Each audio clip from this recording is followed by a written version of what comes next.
শহীদ আসাদ ছিলেন আমাদের গণমানুষের সংগ্রামের ধারার একজন উজ্জ্বল প্রতীক। আমরা নতুন আসাদকে দেখেছি, আবু সাঈদ, যিনি দুই হাত প্রসারিত করে স্বৈরাচারী ফ্যাসিস্ট সরকারের গুলির মুখের সামনে দাঁড়িয়েছেন। ইতিহাসের উপর দখল কায়েম করা প্রত্যেক শ্রেণী, গোষ্ঠী, রাজনৈতিক শক্তির একটা বড় কাজ থাকে, যার যার নিজের মতো করে ইতিহাসের বয়ান তৈরি করে। কিন্তু কারটা টিকবে, কে শেষ পর্যন্ত মানুষের সার্বিক সংগ্রাম এবং মুক্তির শব্দের কাফেলায় সাথী হবে, দিশা দেবে, সেটা নির্ভর করে সত্যনিষ্ঠতা আছে কিনা। ইতিহাসের বয়ান তৈরি করলেন, সেই বয়ান যদি কৃত্রিম হয় সেটা টিকবে না। ফলে আমরা আমাদের দেশের ইতিহাসেরও নানান বয়ান দেখি, যেই সমস্ত বয়ানের মধ্য দিয়ে তারা নিজেদের সংকীর্ণ ব্যক্তি গোষ্ঠী স্বার্থ রক্ষা করার চেষ্টা করে, একটা ভয়ঙ্কর অপশাসনকে জায়েজ করার চেষ্টা করে, কিন্তু সেগুলো টেকে না। মাটি ফুঁড়ে বেরিয়ে আসে মানুষের সত্যিকার ইতিহাস, মানুষের সত্যিকার গল্প,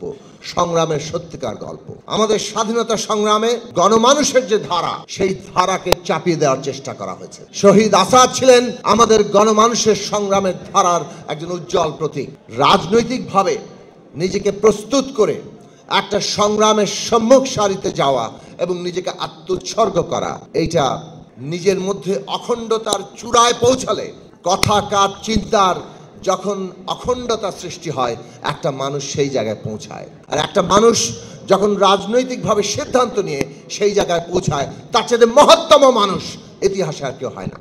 আসাদের মন্ত্র ছিল জনগণতন্ত্র, জনগণের গণতন্ত্র প্রতিষ্ঠার জন্য, স্বাধীনতার জন্য আসাদ লড়াই করেছেন। কিন্তু আসাদের স্বাধীনতার চেতনায় মানুষের মুক্তি ছিল, সেই মানুষের মুক্তি আসেনি। 69-এর গণঅভ্যুত্থানের পথ বেয়ে 71 সালের এত বড় লড়াই, লক্ষ লক্ষ মানুষের আত্মত্যাগ, সংগ্রাম, জীবন উৎসর্গ, এই সব কিছু পেরিয়ে মানুষ প্রত্যাশা করেছিল আসাদের সংগ্রামের উপর দাঁড়িয়ে বাংলাদেশের রাষ্ট্রের মুক্তি হবে।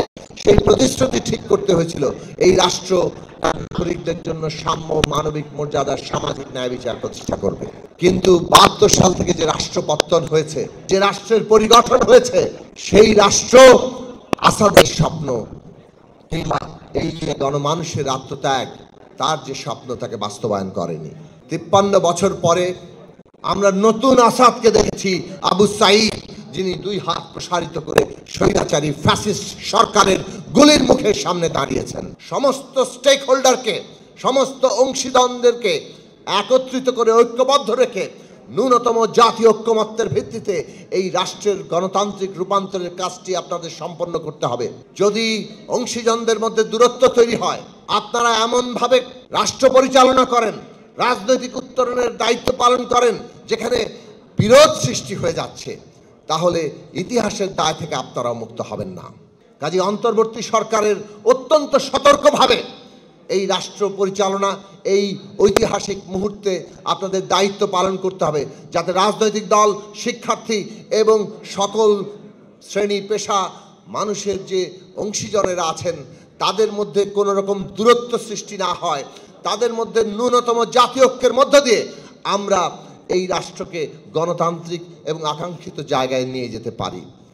সেই দায়িত্ব আপনারা পালন করবেন, তবেই আমরা কেবল আসাদ, নূর হোসেন কিংবা জেহাদ কিংবা আবু সাঈদ সহ অসংখ্য শহীদের, এই যে এক একটি নাম, এটা কেবল তাদের ব্যক্তি নয়, সমস্ত শহীদের যে তারা এক একটা প্রতীকী প্রকাশে পরিণত হন, সেই প্রতীকী জায়গাগুলোকে আমরা ধারণ করার চেষ্টা করি, সেই জায়গা সাফল্য লাভ করবে।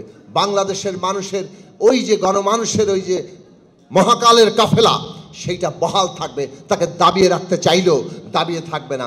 ইতিহাসে ক্ষণে ক্ষণে বারে বারে এই আসাদেরা, এই আবু সাঈদেরা জন্ম নেবে এবং তারা আমাদের কাঙ্ক্ষিত মুক্তি না হওয়া পর্যন্ত লড়াই চালিয়ে যাবে।